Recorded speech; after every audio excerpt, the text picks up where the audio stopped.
The Honourable Kate Fairman.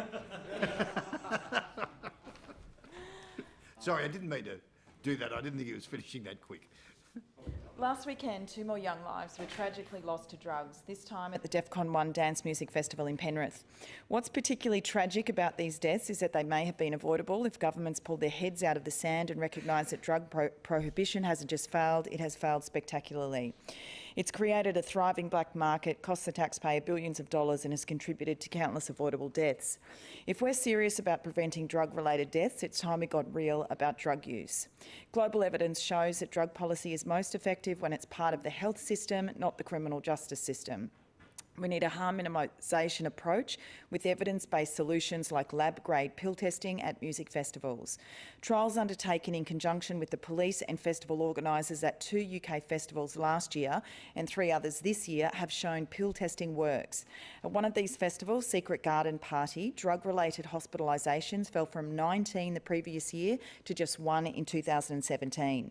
Closer to home, the ACT government conducted its own pill testing trial just this year at the Grooving the Moon Festival. The trial was so successful that politicians from the Greens, Labor and Liberal parties all agreed to further trials. Yet the Premier's response is a textbook head in the sand approach. There is no such thing as a safe, illegal drug, says Premier Berejiklian. The problem with statements like this is that it doesn't match up with what hundreds of thousands of people are actually experiencing. Both my parents died from cancer too early in their lives. They were both very heavy smokers and my mother was addicted to drugs for about the last 30 years of her life. Legal drugs. As well as tobacco, she was addicted to an extraordinary cocktail of opioids, benzodiazepines and more that our family doctor prescribed her. These took a massive toll on her physical and mental health and on our family. Meanwhile, I also know people who take illegal drugs recreationally.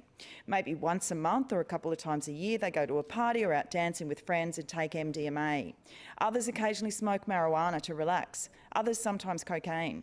They are taking drugs which are currently declared illegal safely. And they're not alone. Around 16% or 3.1 million people in Australia aged 14 and over were estimated to have used illicit drugs in the last 12 months. And for 20 to 29-year-olds, it's 28%. Of 1,489 accidental overdose deaths from illicit drugs in 2015, the majority were for prescription medications, including painkillers and antidepressants, followed by psychostimulants such as ice and heroin. The facts are that millions of Australians consume illicit drugs, and when it comes to cannabis and ecstasy, the vast majority consume it safely. Most of the harm from drugs is from legal drugs, alcohol, tobacco and pharmaceuticals. But let's not let facts get in the way of a government hell-bent on looking tough on drugs. A heavy police presence at music festivals scares people, but often doesn't stop them consuming illicit drugs. In 2010, Perth teenager Gemma Toms collapsed at the big day out and died in hospital. She swallowed 3 ecstasy pills at the festival gates to avoid being caught by police. There were 180 police at Defqon 1.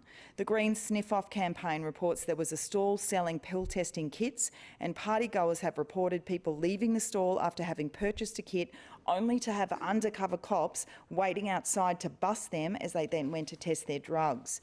There were also reports of a strong police presence around the medical tent.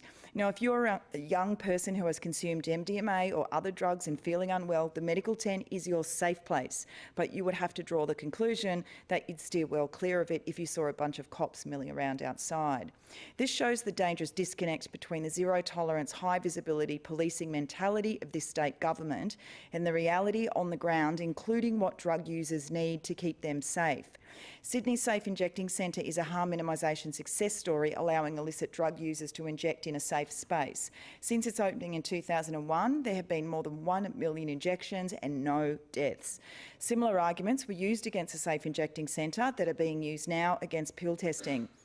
Liberal opposition leader Kerry Chikarovsky said at the time, it will convey the wrong message to young people and the wrong message to the community. Indeed, it will not convey to the rest of the world that we are serious about tackling drugs in New South Wales. That's still what this is about for the government. Its priority is to look tough on drugs, to send a message that we've got this under control, we're tackling the drugs problem. Well, you're not. Your zero-tolerance approach is driving users further underground, risking lives. Your zero-tolerance approach to drugs is killing people. Pull your heads out of the sand, look around you, look at the evidence that says pill testing saves lives before more lives are lost. The Honourable Shane.